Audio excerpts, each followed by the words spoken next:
Bem-vindos ao Mentes em Movimento, um videocast voltado para conteúdos de saúde mental, levando a saúde mental para diversas áreas de conhecimento.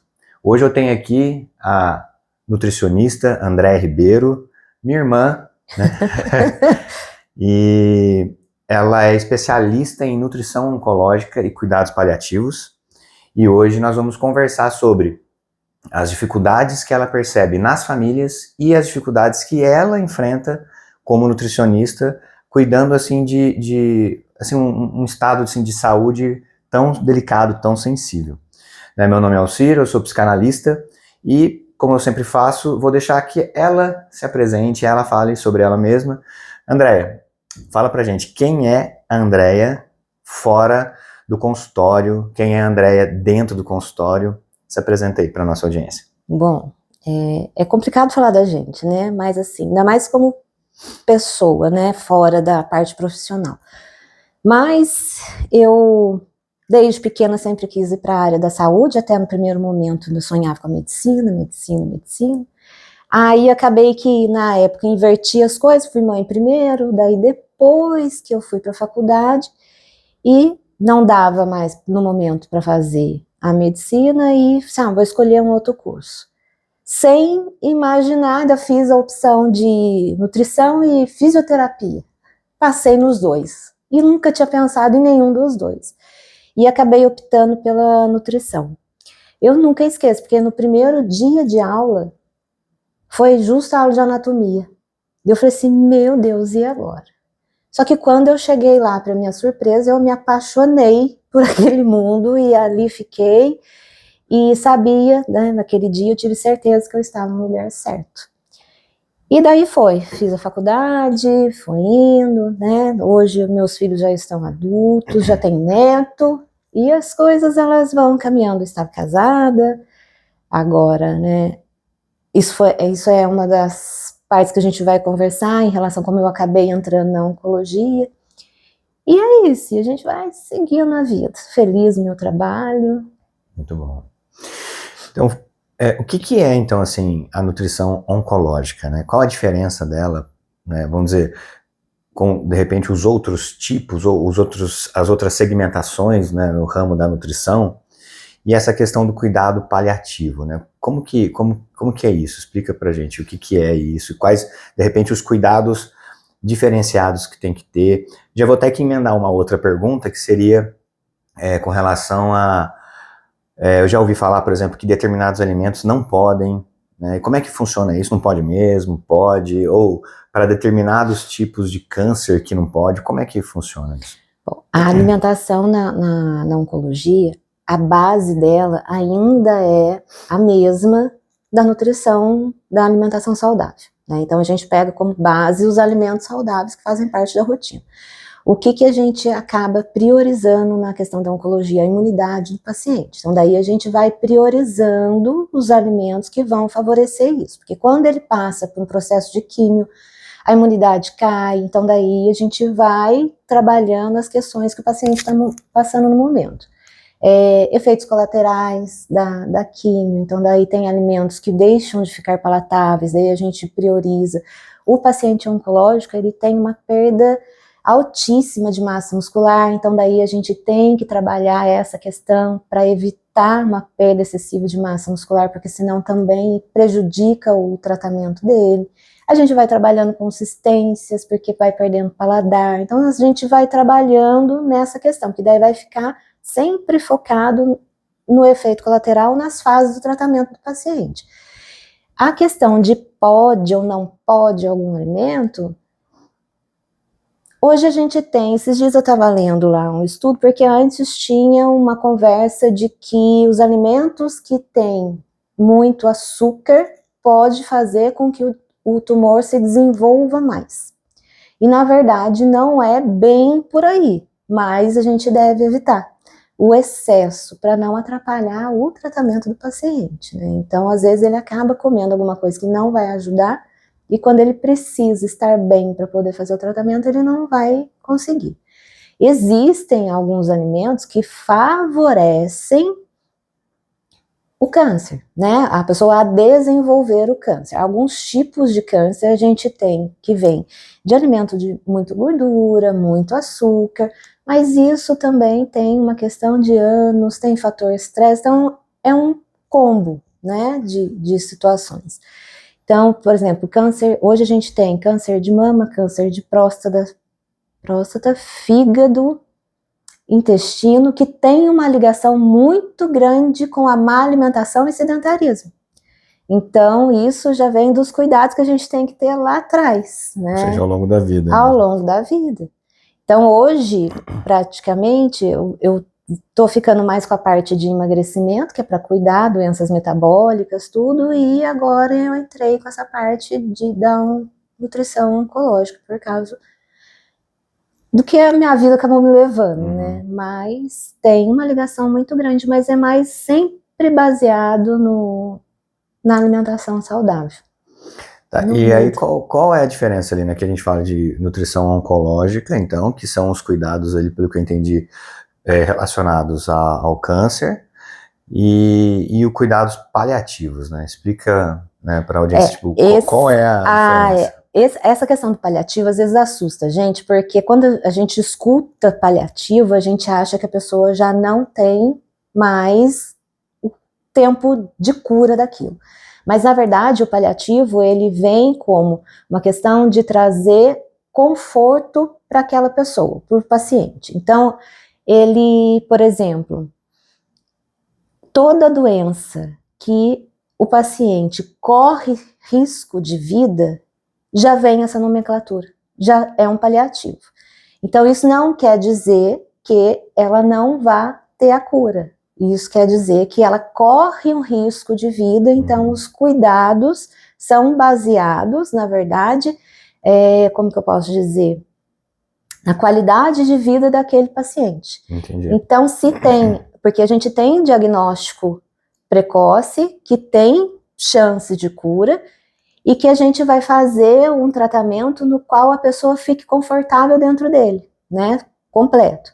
E às vezes a pessoa já chega com um diagnóstico médico de que não tem mais volta aquilo, então a gente vai fazer o tratamento também baseado no que ela fique bem e tenha qualidade de vida até quando ela conseguir passar pelo tratamento. Entendi. Então o paliativo, ele não necessariamente é uma sentença de morte. Não é. Entendi. Tá? Não eu mesmo tinha essa impressão, né, de que falou em cuidados paliativos, era tipo assim, ó, não há mais esperança. Não, existe. Então ela vai fazendo o tratamento em paralelo, mas vai focando nesse tratamento também, que vai dar qualidade de vida para que seja menos sofrido ali o processo, né? Exatamente. Muito bom. E aí, então, você já até comentou algumas coisinhas assim, né?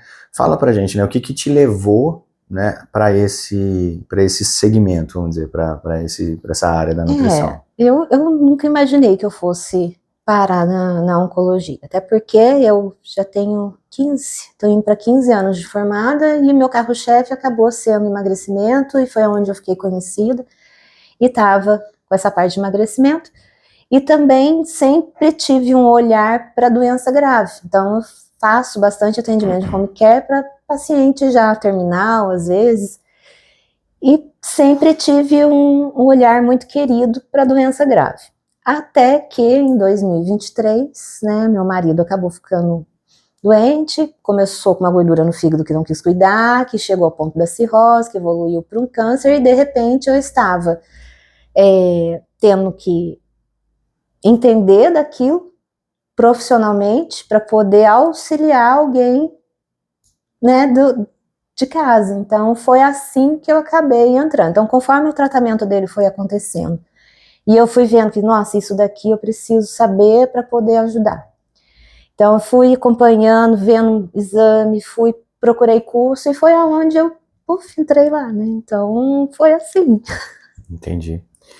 E você, a gente na verdade ouve falar, e é claro, né, eu acompanhei todo o processo, né, mas tem uma coisa que o pessoal sempre comenta, e a gente até estava falando antes aqui nos bastidores aqui, né, sobre a questão do cuidado com o paciente em si e do cuidado com o cuidador, né? Então assim, cara, como é que é isso, né? Porque é difícil a gente imaginar. Claro que dentro da minha área de atuação é completamente entendível, vamos dizer assim, né? Essa situação, porque a outra pessoa também entra em estado de sofrimento, né? Às vezes numa situação de impotência, tipo, não posso fazer nada, não consigo, né? Não há o que eu faça, né? Porque você pode levar a pessoa para tudo que é lugar, né? Mas não há garantia de nada. Você pode ter dinheiro, você pode, né? Certa vez, eu não cheguei a estar junto, mas através dessas coisas de igreja, né, que eu costumo participar e tal, teve um pessoal da igreja que o ex-marido de uma moça da igreja estava em estado terminal. E ele pediu para que ela fosse fazer uma visita e foi algumas pessoas da igreja até lá. Era um lugar longe, no estado de São Paulo mesmo, mas era longe. E aí o que acontece? Chegou lá, eles falaram que o rapaz estava, o senhor, né, é um senhor, estava na cama comprando gado de leilão, sabe? Mas vários cilindros de oxigênio, o cara, né, tava com o oxigênio lá, tava em fase já bem, ele já estava bem debilitado. E aí perguntaram para ele, né, e aí, como é que tá e tal, né, e tá comprando um gado aí, chegaram tentando fazer aquele quebra-gelo, né, e ele falou, trocaria tudo isso aqui por saúde, porque não adianta nada eu ter tudo isso e essa doença não sai, não consegue resolver. Então, isso é uma situação que realmente pega, né? Então, assim, mas qual que é, então, essa diferença do cuidado com o paciente, do cuidado com o cuidador na ótica, né, da nutricionista, né? Como é que... É que no meu caso veio tudo junto, né? Então fica mais, eu acho que um pouco mais complexo. Mas é o que a gente estava conversando. Eu acho que uma coisa é quando a gente passa por uma situação dessa sem ter o conhecimento técnico. Então a gente vai vivendo, vai apagando esse foguinho aqui, vai mediando as coisas, você vem com a ordem médica e vai resolvendo, mas você não sabe no que vai dar aquilo. Aí quando você tem essa parte do conhecimento técnico, as coisas elas começam a encrespar dentro da cabeça da gente mas assim, no meu caso, eu tive muita sorte, porque eu já fazia acompanhamento também psicológico, então eu tinha a psicóloga que me acompanhava desde muito tempo, então eu tive esse suporte com ela. Então, tudo que eu fui passando, eu tinha o respaldo, eu tinha ela por trás. Então, isso me ajudou bastante. Mas, mesmo assim, e você ter essa questão do cuidado, de não passar suas dores, seus medos para o doente. Então, é uma questão psicológica fortíssima. E com o tempo, conforme o tratamento vai crescendo, porque as coisas foram piorando, o cuidador começa a ficar sem tempo para ter essa questão do autocuidado. Uhum. Então ele fica 100% ali. E eu acho que a força psicológica, a força mental, eu acho que eu acho que é muito Deus mesmo que conduz isso, né? Porque você tem que ter. Eu, no começo do tratamento, eu tinha tempo para. A terapia eu fui conciliando no meu horário de almoço. Mas aí, uma coisa que eu gostava de fazer, que fazia muito bem, que era atividade física, que hoje está me ajudando muito em questão de trabalhar o luto, e eu não conseguia fazer, então era 24 horas, não estava conseguindo nem trabalhar direito, né? Porque você tem toda a parte médica, você tem a parte do cuidado. Chegou uma hora que eu precisava de mais uma pessoa para ficar com ele, para eu poder sair para resolver as coisas, então vai apertando isso psicologicamente, é extremamente apertado. O ideal é se a gente tivesse mais alguém, mas são raras as situações no qual você consegue dividir isso com uma outra pessoa para que não fique pesado. Então é no meio disso ainda tentar ter algum suporte extra aí, porque senão não dá conta. E até mesmo para de repente ter alguém, mas alguém que seja de repente um profissional que possa realmente dar os cuidados que o paciente precisa, custa, né? Custa. E aí quantas pessoas a gente conhece de repente que vão ter realmente condição de arcar com todo esse custo já de deslocamento, de medicamento e tal, porque a gente sabe que o sistema, né, único de saúde, ele dá o suporte, mas é um suporte muitas vezes lento, então às vezes no desespero ali, tipo, cara, eu não posso esperar, que vai levar 1 mês, 2 meses, e na nossa cabeça, tipo, cara, eu não posso perder esse tempo, e aí a gente vai tentar conseguir por conta própria, né, um remédio, medicamento, você mesmo passou por isso, né, e Nossa, medicamentos em valor altíssimo, né, coisa de 10 mil reais, uma caixa, foi, o João precisou. então, assim, é uma situação. E, cara, e aí você ainda vai colocar um cuidador que não é barato, né? Um profissional. E aí, por exemplo, geralmente esses cuidadores é 12 por 36, ou seja, tipo, vem num dia, Você não tem que pode ir ter no outro, tem 2 que para ter revisar. 2. Então, eu acompanhei um pessoal também da igreja, que eles tinham um filho com uma situação, então ele ficava em casa mesmo, mas eles conseguiram via judicial até, mas não era uma situação assim que era grave, tanto que infelizmente o menino faleceu, mas eles tinham um pouco mais de tempo, então deu tempo de brigar judicialmente, tudo, e eles conseguiram várias coisas pelo governo. Mas a gente sabe que é moroso, e aí a gente tá ali no papel de cuidador, muitas vezes, né? E desesperado para fazer o negócio acontecer, né? Então, não, realmente é uma situação. E essa parte também, às vezes, né, a gente fala, né, do ficar pesado, mas também depende muito do paciente, né, do doente, que às vezes isso pode ficar um pouco mais leve. Tem pessoas que são mais leves mesmo com problemas graves, né, então eu vou falar isso, por exemplo, que foi uma coisa que aconteceu comigo até quando ele deu conta de fazer. Então, quando a gente ia no hospital e chegava lá e dava de encontro com todos os pacientes, foi despertando uma coisa tanto em mim quanto nele da necessidade de ajuda, né? Porque tinha muita gente que fazia tudo isso sozinho, sem nem ter um cuidador. Então isso foi ajudando bastante até que a gente chegava em casa e, gente, como que aquela pessoa foi sozinha? Como que... Então tem essas situações que são mais complicadas. E dentro desse caos todo, a gente conseguiu ver coisas boas, né? Então eu tive tempo de conversar com ele em relação de como que é isso, né? Então, será que ninguém pensa? E ele com toda a dor, com todo o medo, não, vamos fazer alguma coisa. Então, nasceu o projeto, né? Que era cuidar voluntário das pessoas que tinham o mesmo problema que ele. E a gente sentou, isso tem tudo por escrito, ele assinou, ele participou de tudo isso, e isso foi muito bom, né? Então, você achar ali o bom dentro do caos, Nossa, foi assim, uma coisa que a gente não quer passar, que a gente não espera passar, mas teve o bom. E isso ajuda muito na questão do tratamento. Então, você ter ali alguém, né, no meio de tudo isso que te mostre, fica um pouco mais leve, né? Então, acho que, tanto que depois disso, a gente tinha um projeto por escrito, e foi quando foi outubro agora, teve um mês da campanha do câncer de mama, e eu falo, Deus, ele coloca a gente ali dentro né, de tudo que a gente tem que passar. E quando eu me vi, fui convidada para fazer uma palestra no grupo de apoio do câncer de mama lá de Aparecida. E daquele dia que eu fui lá, conversei com as meninas, veio no meu coração, cuida delas. Então hoje eu sou voluntária lá dentro, e essa semana até começo os atendimentos com elas. E estamos aí, né? E agora o negócio foi. É maravilhoso, né? Assim, é uma situação de dor, né? Maravilhoso no sentido do que você falou, né? De conseguir tirar uma lição em cima disso, né? Eu vejo que Deus, ele não gera a situação para que se consiga algo, mas porque aqui, né, para que a gente acredita, a gente compartilha de muitas coisas em comum da mesma fé, vamos dizer assim, né? Então a gente entende que determinadas coisas vão acontecer, a gente vai ter que passar, isso é fato. Mas já que a gente está nessa situação, o que eu posso tirar de proveito?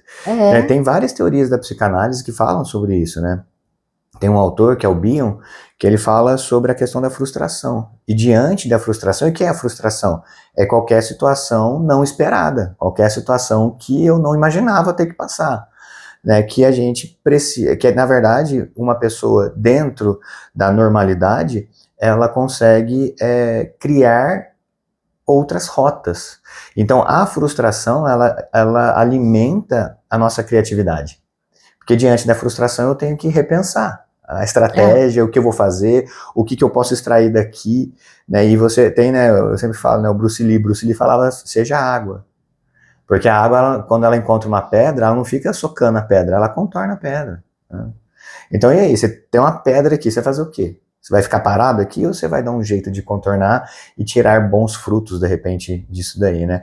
É claro que não é fácil, a questão, né, tem toda a questão do luto, tudo aquilo que te traz, né? Mas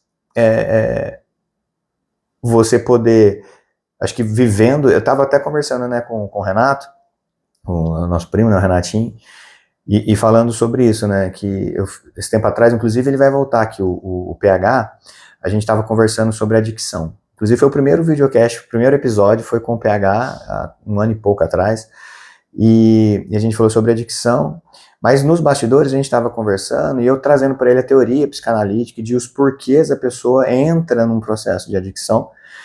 E aí ele falou, pô, cara, a sua teoria tá sensacional, realmente é tudo isso que acontece. E ele é um adicto, né, que tá há 9 anos já limpo e tal, a gente trabalha junto, inclusive, né, e hoje ele traz isso abertamente, porque ele quer realmente poder ajudar quem tá nessa situação, e ele fala pra mim assim, cara, mas essa teoria sua não vai funcionar com o adicto lá, se você não conseguir falar a língua deles. Porque vai ser como alguém de cima falando com ele, e aí vai falar assim, cara, não funciona. E eu tava falando isso com o Renato, que ele tava falando a questão da obesidade. Ele falou, pô, eu sou um ex-obeso, eu entendo a cabeça do obeso, né? E então, eu entendo a dor do obeso. Então, assim, porque viveu aquilo. E aí, no seu caso, eu vejo que, por exemplo, a questão do luto e a questão de ter sido cuidadora de uma pessoa nessa situação, assim, potencializa a sua empatia de uma maneira absurda, porque você consegue entender a dor de quem está lá, porque você viveu essa dor. É claro que cada um vive de uma maneira. Tem pessoas que superam o luto com meses, tem pessoas que levam anos. Por quê? Porque cada um é um ser único, cada um tem uma história, cada um... Mas eu acho que facilita muito quando você viveu aquilo, quando você não fala de ouvir falar, quando você fala por viver aquilo, né? Acho que tem um peso, né? Tem. E uma outra coisa que acontece agora, por começar a atender e trabalhar com isso, eu mexo na minha ferida todo tempo. Então, às vezes, quando você vai mexendo, quando você vai trabalhando, às vezes eu tenho essa impressão que meu luto está passando, entre aspas, muito rápido, mas é porque eu trabalho em cima dele. Mas esse é o segredo. E não é também, isso aconteceu, né? E foi o que eu trouxe para mim. Então, eu fiz um curso, agora em maio começo outro curso de novo, agora eu vou fazer outro curso lá no Hospital Albert Einstein. Então, é o que eu quero, e de repente não, né? Abriu muita coisa. Então, abriu essa questão da entrada da oncologia, abriu a necessidade de continuar me especializando, porque não existe um paciente igual. Não existe tem câncer no pulmão, mas essa pessoa, ela tem isso, ela tem aquilo outro, o outro chega, ele tem aquilo sim. Então, não tem um protocolo que eu siga, então eu tenho que estudar o tempo todo. Então, eu tô indo, e nisso abriu de novo, né? Então agora eu vou ter que fazer um filtro, que é o que eu tô fazendo, de atendimentos, agora eu tenho uma outra pessoa que vai trabalhar junto comigo, porque precisou, e tá tudo muito gostoso de fazer, tá tudo muito bonito, então eu acho que é a parte boa, né? Tá muito gostoso. Você trouxe um ponto que eu acho que todo episódio aqui eu acabo caindo nesse autor, sabe?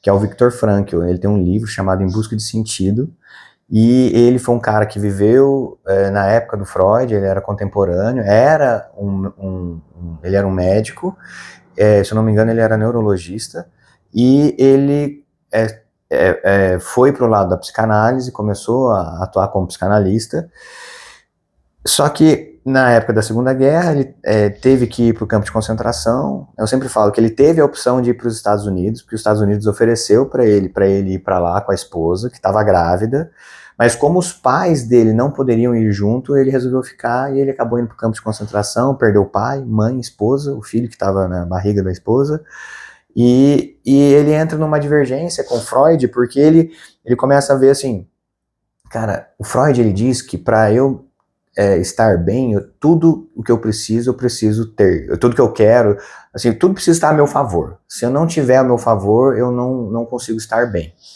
E ele fala, cara, não é assim, porque eu tô aqui dentro do campo de concentração e as pessoas... E ele usa uma frase assim, que eu sempre uso aqui, e cara, porque ela é muito forte, que ele fala assim, nós no campo de concentração nos limitávamos à nossa mera existência. Porque a gente tinha perdido emprego, bens, família, parentes, amigos, esposo, todo mundo, a gente perdeu todo mundo. A gente não tinha perspectiva de se ia viver ou não, porque a gente podia ser acometido por alguma doença e morrer por falta de cuidados lá dentro, como foi o caso do pai dele.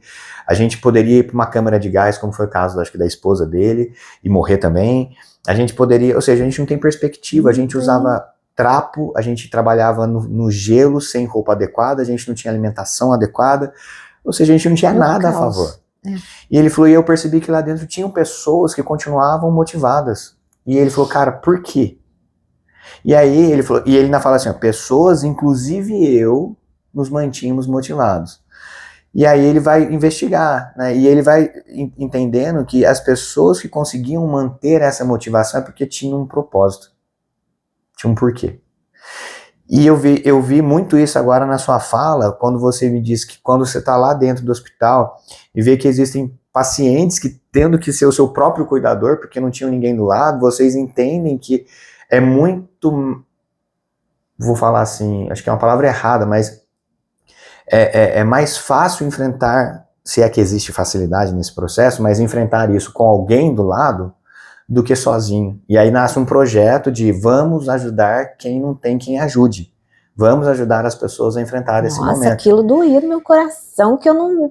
Falei, mas que é isso? E aí isso dá esse gás para você, porque nasce um propósito aí. Então fala assim, não, assim, no nosso caso, o câncer levou meu marido, mas também vimos já vários casos de pessoas, inclusive eu tô seguindo um rapaz no Instagram, que ele teve leucemia, e ele mostra as fotos dele assim, parecia que o cara não vai, né? E hoje ele conseguiu vencer e tal, então assim, existem os casos que sim, né? Então, e aí nasce esse propósito de, pô, vamos pra cima, né? Vamos pra cima, vamos fazer em meio ao caos, né? Então isso é sensacional. Eu queria trazer uma pergunta aqui, então assim, você vem, né, de uma nutrição baseada assim em, até ele traz um termo aqui assim, anabolização, ou seja, para ganho de massa às vezes, né, ou até mesmo para pessoas que estão nessa situação de obesidade, querem cuidar da saúde, não só estética, né, mas cuidar da saúde e tudo que a obesidade de repente traz, né, de prejudicial. E aí de repente você entra numa situação. Como seu irmão, né, você sempre falou para mim assim, eu gosto mais da nutrição clínica no sentido de doenças graves. Você sempre trouxe isso para mim, né? Mas aí assim, como que está sendo essa migração, essa virada de chave, né? De ressignificar essa questão do estilo de cuidado que era antes para esse estilo de cuidado agora nessa sua, vamos dizer assim, não que você não tivesse feito isso antes, porque você sempre priorizou os pacientes clínicos, assim, né, que não são pacientes da estética. Ou seja, você já se deparou com muita coisa, eu acredito. Né, mas hoje, assim, vamos dizer, de forma oficial, você está dando mais ênfase, ainda maior, uma ênfase ainda maior nisso, né? E como é que é essa virada de chave, assim, dessa questão dos cuidados, do valor nutricional ali das coisas, como é que... Olha, eu acho que mudou, na verdade, a questão de deixar de ser clínica, estética, autoestima, dessa questão pessoal, mas agora para uma questão de necessidade e urgência de vida mesmo. Então, a questão da escolha dos nutrientes, de caloria que precisa, ela não muda em nada. Em qualquer situação, né? Seja para estética, seja para o ganho de massa muscular, porque, enfim, é um objetivo fitness. Quando eu tenho a questão oncológica, eu consigo manter o paciente em estado adequado para conseguir fazer o tratamento se ele tiver uma massa muscular boa, senão ele não faz. Porque o paciente sem massa muscular entrou na UTI, provavelmente não sai. Então essa questão ainda é a mesma, o que muda é a situação, né? Então Você trouxe uma parte aí que fala assim, né, sobre a questão da urgência de vida, né? E isso é uma coisa realmente complicada. Até a próxima pergunta seria sobre isso, que a gente fala aqui sobre a questão da a convivência constante com o luto antecipatório. Né? Então, assim, tipo assim, cara, meio que você tá ali, não só nos casos da oncologia, mas em outros casos clínicos que também, né, oferecem esse risco, né, da morte ali, evidente, né? Então, como que é, né, lidar com a família, com o paciente, né, nessas situações assim da evidência ainda maior, porque morrer todos nós vamos, né? Mas assim, dessa evidência assim que de repente vai ser antecipado, né? A gente espera viver até X anos e de repente você vê a sua vida sendo reduzida ali, né? Como é que é isso? Olha, eu não sei, eu passei por algumas situações que logo no começo de recém-informada, que eu acho que já deu uma adiantada e de novo eu não tive tempo para pensar.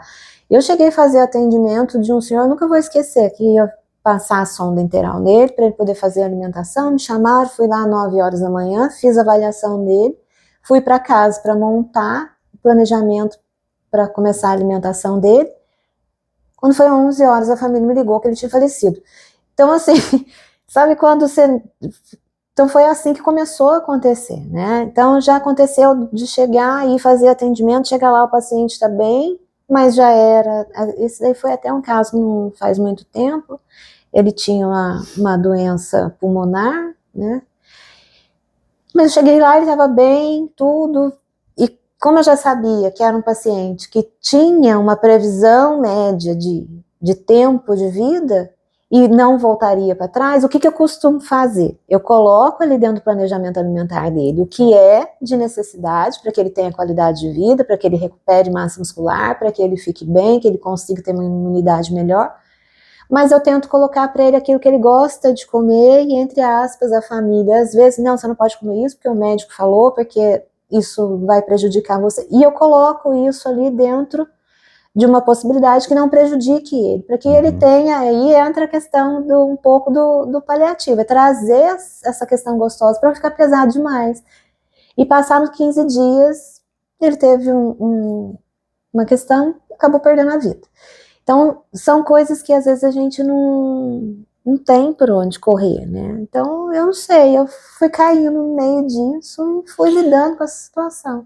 É legal porque assim, você tá falando e tá meio que já puxando as próximas, assim. Eu até falei pra você antes. Assim, acho que eu tô respondendo antecipado e não respondo a pergunta. Não, na verdade, você tá, na verdade, até abrindo pra próxima. Porque assim, tem uma coisa que o Viktor Frankl falava, que eu acho sensacional também, que ele faz uma repreensão com relação aos médicos, assim.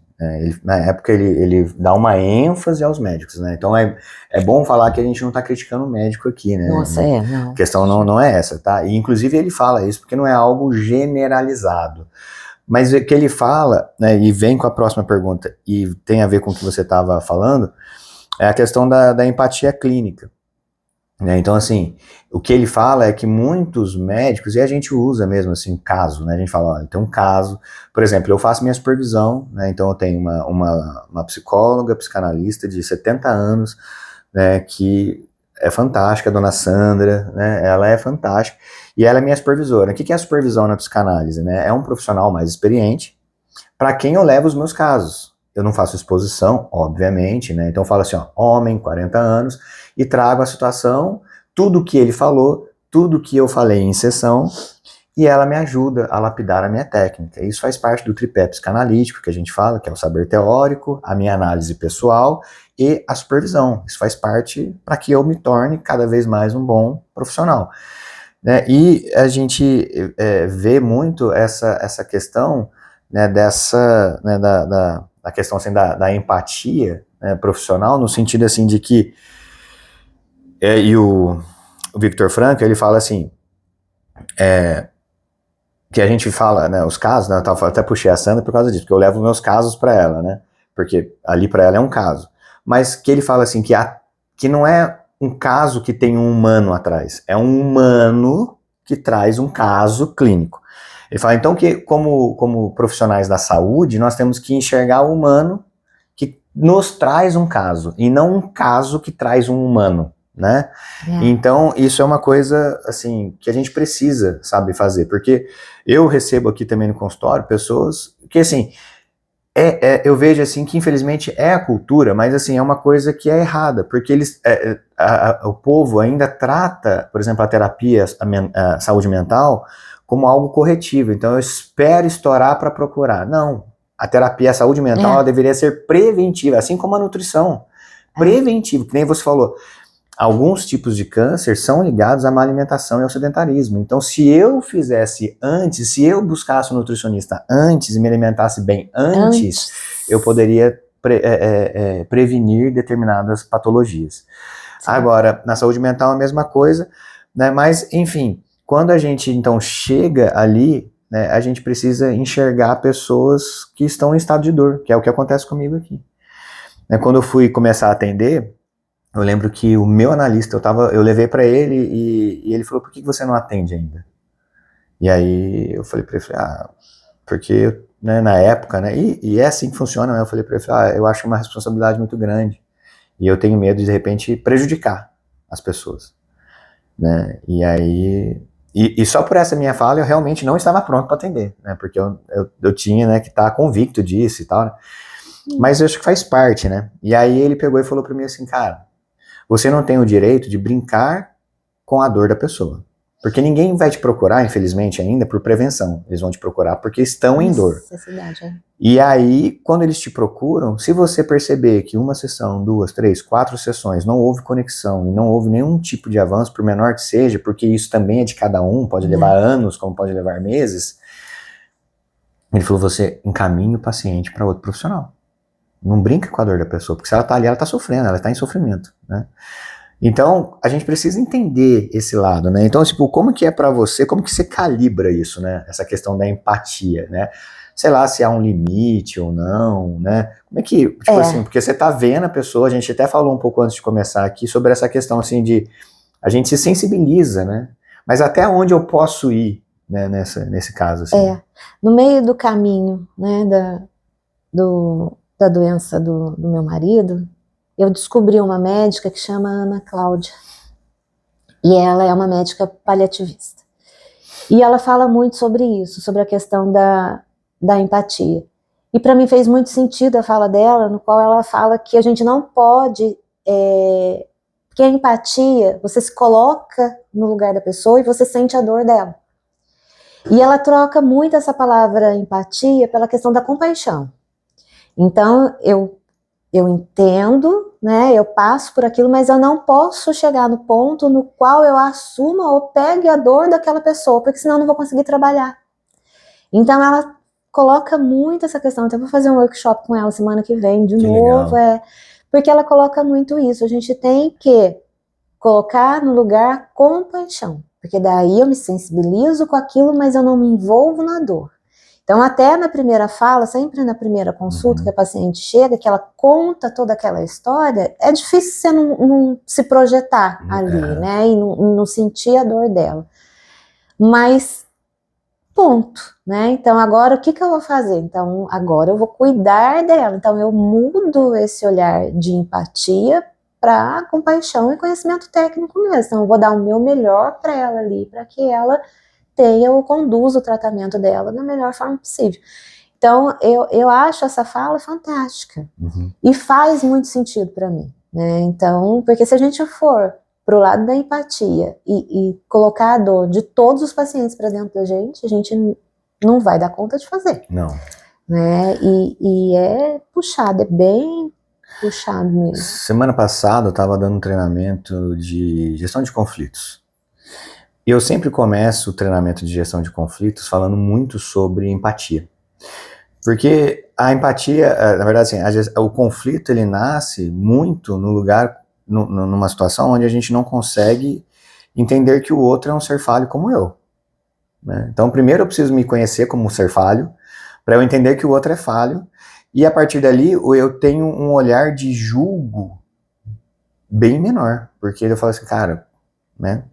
Tem uma frase de um prefácio de um livro que eu li, que fala assim, que a gente não tem que estar num lugar de querer doutrinar a pessoa, ou de julgar a ação que a pessoa teve naquela situação, porque eu nunca vou conseguir me colocar exatamente no lugar daquela pessoa. Não vai. Porque eu nunca vou ter a história de vida daquela pessoa, e eu nunca vou ter, por exemplo, no mesmo dia, as mesmas experiências que ela já teve, no momento que ela tomou aquela decisão ali. Sentindo o mesmo que ela estava sentindo. Exato, é impossível.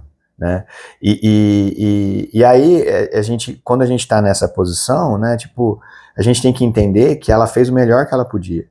E ao mesmo tempo que se eu tivesse exatamente com as mesmas condições que ela, ou seja, com a mesma história de vida, com a mesma criação, com os mesmos traumas, com os mesmos medos, com tudo que essa pessoa traz de bagagem, eu faria igual.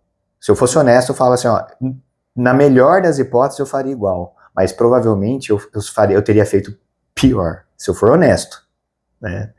E quando a gente enxerga isso já reduz muito a possibilidade de um conflito. Porque daí eu falo, cara, vamos ver.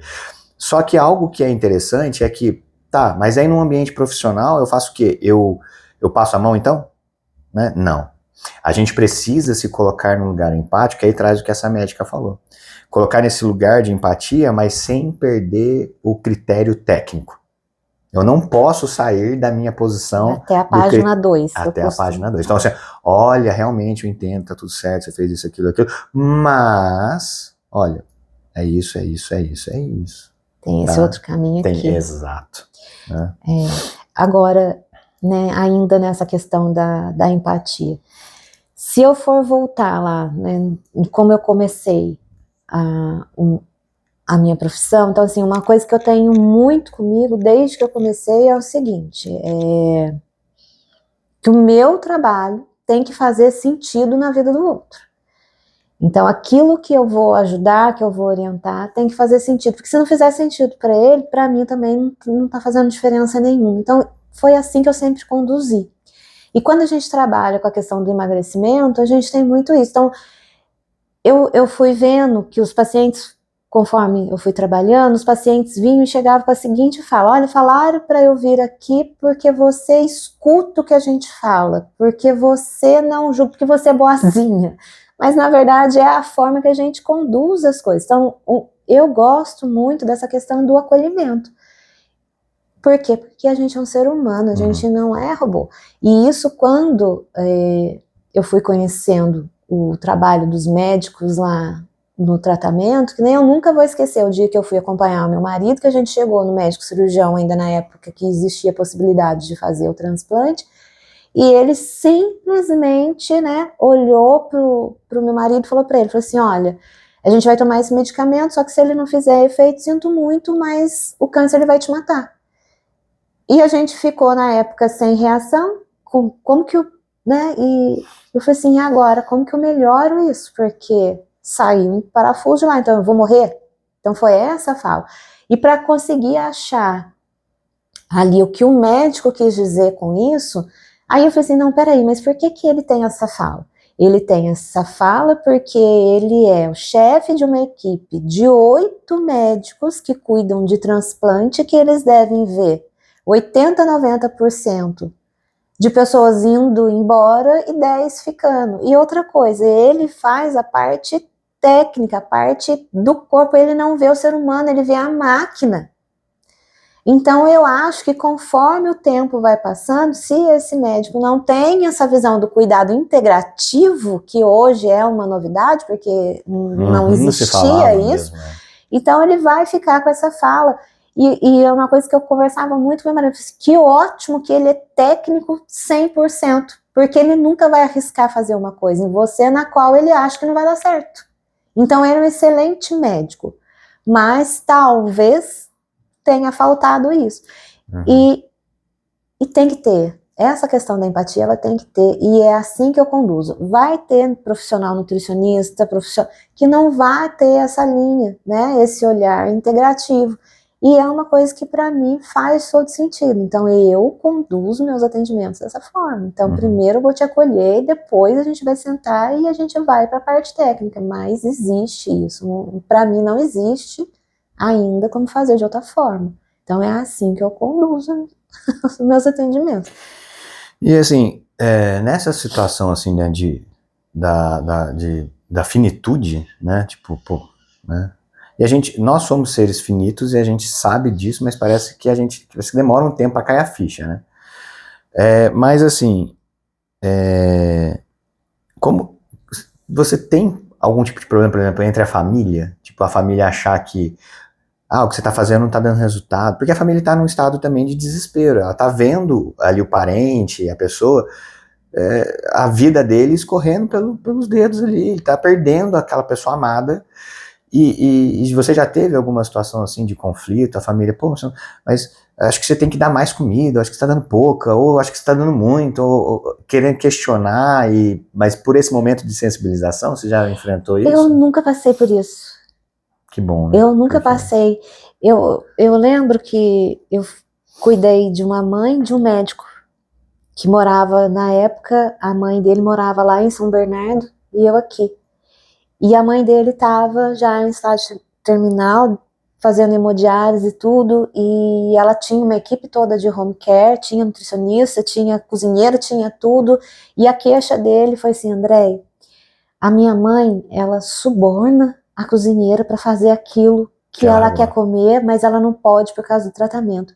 E eu sei, pelo que eu vejo você aqui, eu sei que você vai dar conta de conversar com ela e ela vai melhorar e vai conseguir fazer por mais tempo o tratamento dela. E ele me tirou daqui e me levou para lá, então, para cuidar. E quando eu cheguei lá, para minha surpresa, ela estava totalmente aberta e conduzia a conversa, e dei uma dica escondida dele, falei assim: olha, você vai fazer isso aqui, no dia que você tiver, você vai indo fazer a hemodiálise, você vai comer isso aqui, o que você vai querer comer, que é aquilo que você sabe que você não pode. Aí eu quero comer essa torta.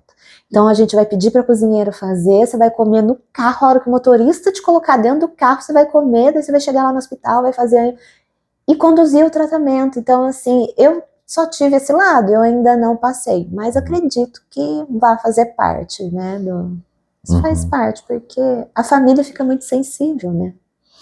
Aí tem uma aqui, de que maneira a sua saúde mental influencia a sua capacidade de identificar a caquexia oncológica? É um termo que para mim eu não conheço muito bem.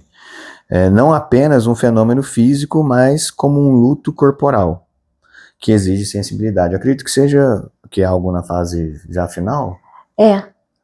O câncer, ele faz muito isso. Eu tenho uma fala assim que câncer, infelizmente, ele é uma doença que ele vai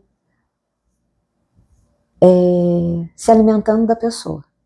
Então ele vai crescendo porque ele usa muito da proteína, né? O tumor, ele tem muita proteína ali, então ele vai sugando a energia da pessoa todos os dias. E é por isso que ele tem perda de massa muscular? É por isso. Então, conforme ele vai chegando na fase terminal dele mesmo, então o corpo ele entra em estado hipermetabólico, então ele usa muita energia, ele precisa dessa energia. E muitas vezes o paciente ele já não dá conta nem de se alimentar mais, então ele vai usar do que tem de reserva, que geralmente é a massa muscular mesmo. Então, você vai vendo que vai chegando, e eu não sei se você já observou que os pacientes com câncer que estão em fase terminal, eles têm tudo o mesmo jeitinho, a mesma carinha, o mesmo corpinho. Então, e você vê que tá chegando ao fim. E isso é uma coisa que chega uma hora você não tem mais o que fazer. Né? Infelizmente, o câncer ele faz isso, ele se alimenta da pessoa mesmo, fisicamente e mentalmente. E aí, nesse caso, né, como que você enxerga assim? Porque eu até trouxe aqui, né, no caso do psicanalista, nós temos a gente é aconselhado, não é uma regra que, né, mas é aconselhado e realmente eu vejo que faz muito bem eu ter uma supervisão clínica, né? E é claro, a minha análise pessoal. Como é que é isso na área assim da nutrição, né? Você, de repente, eu vejo que e pelas suas falas, você se comunica com médicos, com outras pessoas da área, que acaba sendo uma espécie de supervisão ali, né? Porque você está pegando informações, trocando experiência, é sobre isso, né? E essa questão também da sua análise pessoal, né? Como que você vê, qual a importância disso para que você esteja saudável mentalmente para enfrentar essas situações, né? Eu tenho que ter todos os bastidores, eu tenho que ter todos os profissionais junto comigo, né? Porque senão a gente não dá conta, não. Então tem a parte da psicologia, que eu tenho a minha terapeuta. Agora, para ser bem sincero, eu dei um tempinho, porque eu achei que a terapia, para mim, chegou num ponto da questão do luto, que eu estava vendo que eu tinha que achar um tema para conversar com ela sobre aquilo. Eu falei, mas eu já não quero falar disso. Mas tem essa parte, tem a parte do cuidado comigo, que é uma coisa que eu gosto muito de fazer. Então tem a questão do vou fazer atividade física, então eu tenho a minha rotina, eu cuido da minha alimentação, eu tenho agora eu comecei a aula de dança, então assim, a gente tem que ter essas válvulas de escape. E quando eu percebo que tá ficando puxado, porque o volume de trabalho é muito grande, aí eu também me reservo a tirar uns dias, dou uma clareada, vou ler, vou estudar, então eu tenho essa questão, porque senão a gente não dá conta, não. Mais uma vez, ó. A próxima pergunta seria mais ou menos isso que você trouxe. É claro que dá pra gente detalhar um pouco assim, mas que seria assim, como que então você vendo esses pacientes em estado de extrema fragilidade, como que isso alterou de repente a sua percepção com as necessidades do autocuidado? Cuidado. Tipo assim, claro, você é um profissional da área, você sabe o peso da boa alimentação no futuro, né? Como isso vai impactar no seu eu do futuro, né?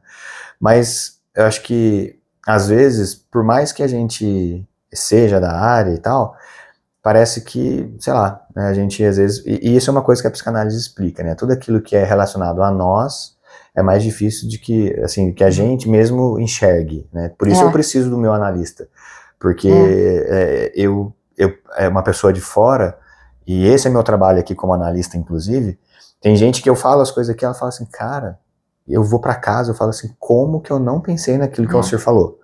É lógico, a gente é um mecanismo de defesa, a nossa mente, ela faz com que a gente não acesse coisas que possam nos levar à dor.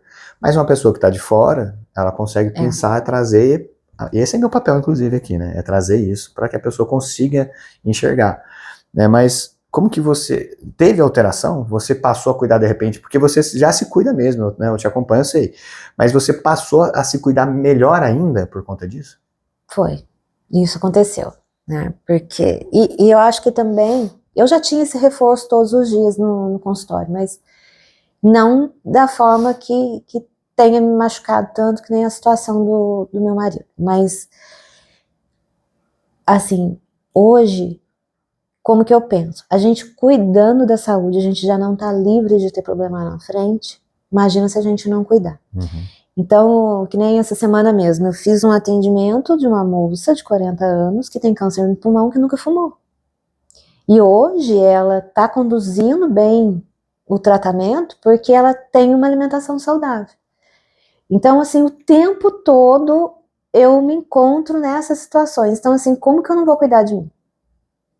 Né? E a gente, eu falo pela nossa família mesmo, a gente tem muita sorte da nossa genética, porque hoje a gente tem pais com 70 anos que não tem, agora que veio, né, uma diabetes, mas que não tem problema de saúde nenhum.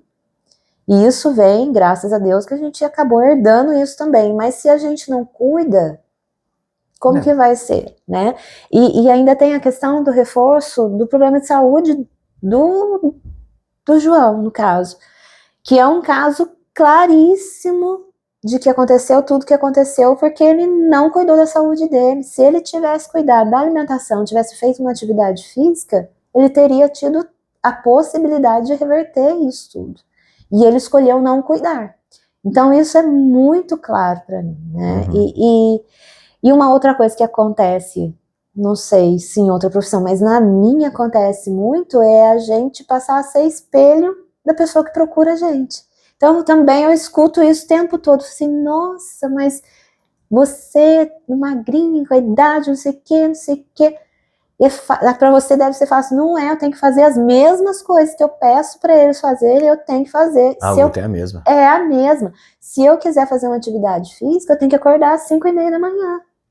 Né? Então, E uma outra coisa que acontece, quando eu estou me cuidando bem, eu consigo cuidar melhor deles. Isso é notório, né? A qualidade dos planejamentos alimentares, a imaginação para poder trazer caminhos para eles, possibilidades, receitas novas. Não, eu tenho que estar nesse mundo, porque senão, se eu for fazer uma coisa que eu não acredito, que eu não vivo, não funciona. Entendi. Eu acho que a gente tem que acreditar naquilo que a gente está fazendo e viver aquilo. É a minha forma de ver. Não, mas eu acho que é isso mesmo. Eu até conversei com o Renato também, falei pra ele, falei assim... Tem jeito. Eu falei pra ele assim, é um assunto polêmico, né, mas essa questão, né, dos profissionais serem espelho, né, então por exemplo, você pega um personal, não tô falando que ele precisa ser, que todo personal precisa ter físico de bodybuilder, não é isso. Não. Mas eu vejo que o mínimo, né, então tipo, porque senão, sabe, tudo bem, às vezes não é o estilo de vida da pessoa, mas não quer dizer que ele não saiba fazer, mas que realmente impacta, né? Então, assim, e eu digo isso até da minha profissão, né? Pô, eu sou um psicanalista, eu sou um ser humano como qualquer um, eu vou ter os meus, por isso eu tenho que fazer minha análise pessoal, eu vou ter meus surtos também, entendeu? É normal. Ai, a nutricionista vai comer pizza, né? Isso, mas assim, mas querendo ou não, pô, imagina você começar a ser flagrado constantemente discutindo no trânsito, né? Eu como psicanalista, né? Eu me envolver em alguma coisa onde, sei lá, fiz coisas, pô, o pessoal vai olhar e vai falar assim... É o primeiro olhar, né? Vai falar assim, caramba, mas eu vou nesse cara aí, mas o cara ele não controla nem ele vai conseguir me ajudar a me controlar. Então, isso é uma coisa que pesa mesmo. Agora, já caminhando aqui para os finalmente, né, como que você prepara, então, a sua identidade como especialista, provedora de cuidado, né, da sua identidade pessoal? Ou seja, para evitar que o trabalho consuma a sua essência individual. Então, tipo assim, eu vou entrar no consultório agora, eu sou a especialista e provedora de cuidado. Mas aí eu saio de lá, e é o que a gente está falando aqui, né? Eu saio de lá e eu sou o ser humano, né? Como é que... Ah, que legal. Então, quando eu comecei a trabalhar com a nutrição, eu levava os pacientes para casa e às vezes eu estava na clínica e esquecia da família, então estava tudo muito misturado. Eu cheguei a esquecer de buscar meu filho na escola e tá atendendo, e a coordenadora disse, Andréia, você não vem? O Bruno tá sozinho aqui. Já foi todo mundo embora. E eu ter que sair correndo porque eu tinha esquecido. Então isso foi um trabalho que eu fiz com a terapeuta na época. Então a gente brincou muito com a situação e ela falou assim, André, você tem que instalar um botão, né? Um botão de liga e desliga. Daí ela falou assim, só que você vai achar esse botão para você. A hora que você sair do consultório, você apagar aquela luz ali, e o que é dali ali, e o que é de casa é o de casa. Então eu fui trabalhando muito isso. Hoje eu consigo fazer. Às vezes eu me pego ainda em algumas situações que são alguns pacientes que marcam mesmo a gente e a gente vai embora, às vezes meio chateado, tudo, mas não a ponto de um ambiente contaminar o outro. Isso hoje eu já consigo fazer, né? Então foi uma coisa que eu fui amadurecendo, que precisei de ajuda. E eu acho que toda vez que a gente precisa de ajuda, a gente tem que recorrer a isso mesmo, né? Não tem como, ninguém consegue levar tudo sozinho, né? É impossível você levar tudo sozinho. Então isso foi um trabalho que eu fui fazendo com a psicologia mesmo. E isso daí realmente porque eu vejo muito isso. Eu até perguntei também pro Cabo Samuel, eu sempre levo isso porque, assim, determinadas profissões, elas nos expõem a coisas que normalmente, eu vou falar algo aqui assim, mas assim, que as pessoas comuns não convivem, né? Então assim, imagina um PM, né? A quantidade inclusive ele citou várias coisas para mim e tal, algumas no bastidor, algumas gravando, né? De situações assim, de extrema sensibilidade, assim, sabe? Desde coisas com criança, coisas, né? Assim, extremamente pesadas. Então, eu falei pra ele, como é que você não leva isso pra casa? Né? Então, assim, porque, mesma coisa minha, né? Eu falo que a primeira vez que eu fiz um atendimento numa casa de recuperação, eu atendi 2 internos da casa. E o que eu ouvi deles eram coisas que eu não imaginava que existissem no mundo. Quando eu cheguei em casa, eu abracei a Fabi e chorei. Chorei. Porque eu falei que eu me senti feliz e triste ao mesmo tempo. Né? Porque triste porque eu não tinha ideia daquele nível de maldade que eu ouvi do interno, que ele sofreu ao longo da vida dele. E ao mesmo tempo feliz por ter sido escolhido por Deus para ser um instrumento. Porque eu não faço nada, né? A gente é só um instrumento. A gente, até ontem eu falei uma frase para um paciente, né, que a gente precisa fazer tudo, a gente tem que fazer tudo como se dependesse, assim, como se dependesse só de nós, mas ao mesmo tempo orar, entendendo que tudo depende de Deus. Então eu faço a minha parte, eu estudo, eu faço, a gente sabe que no final não é a gente, né? Então, mas assim, e aí, por exemplo, eu tenho um filho pequeno, né? O Murilinho, tem o Cauã, que querendo ou não, é grande, mas tá na rua, tá exposto. Filha. Né? Então, tipo assim, como que eu ouvindo, e aí como docente do Senac, eu tô dentro da Fundação Casa, então assim, eu ouço ali conversando com os adolescentes, porque lá eu não sou psicanalista, eu sou professor, mas querendo ou não, eu tô ali e acabo ouvindo histórias deles ali, que você fala assim, cara, e se isso alcançar meu filho? E aí você começa a pensar assim, eu não vou deixar meu filho não sei na onde, porque você começa, né? Daí... E então assim, a gente precisa realmente desse botão de liga e desliga.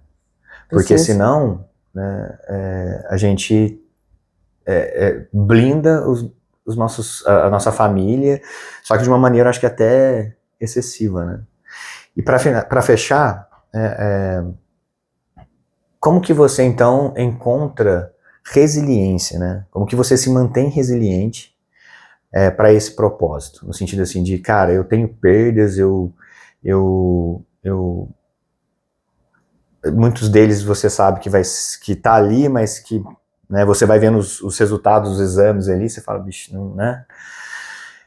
E como que você busca ou encontra propósito para se manter nessa posição que você se encontra hoje como profissional?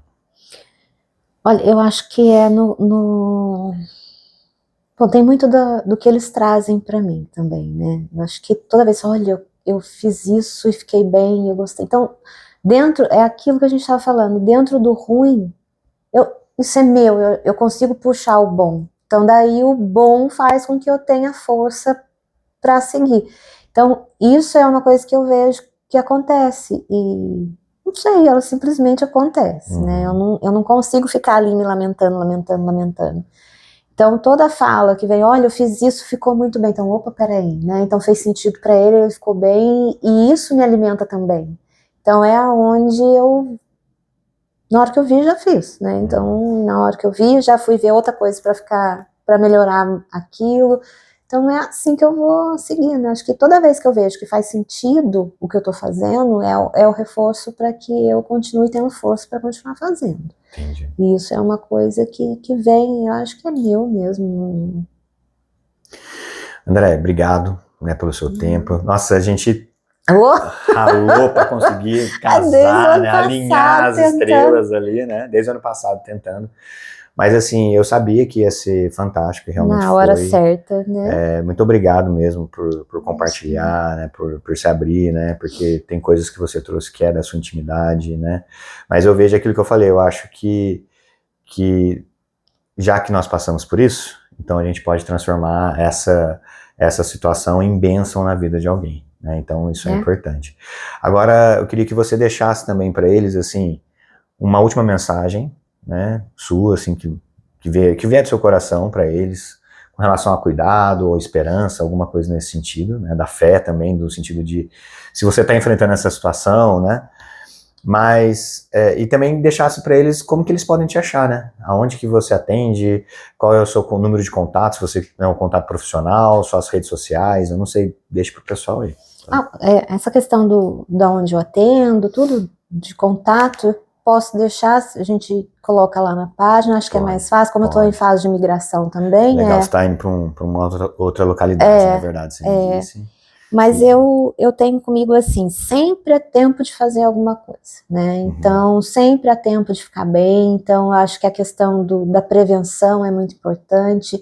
Eu acho que voltar a olhar pra gente, hoje a gente, né, hoje a gente tá vivendo muito, então por que não cuidar da qualidade disso, né? Então eu continuo nessa linha de pensamento que a prevenção, o cuidado, mesmo que você, eu penso assim, acho que ninguém precisa ser extremista de tudo.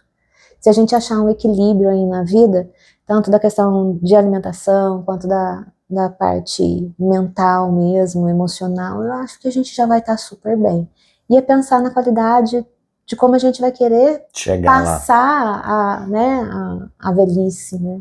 Então, como a gente vive muito, a gente hoje tem filho, daqui a pouco tem neto, e a gente precisa se locomover, hoje, eu falo que até as doenças simples, hoje elas estão mais complicadas, então assim, a gente achar um equilíbrio aí, né? Então, é mais isso mesmo. Então, obrigado. tô lá no consultório. Levantar, te cumprimentar, te agradecer mais uma vez por você ter vindo. Obrigado. Eu agradeço. E agora...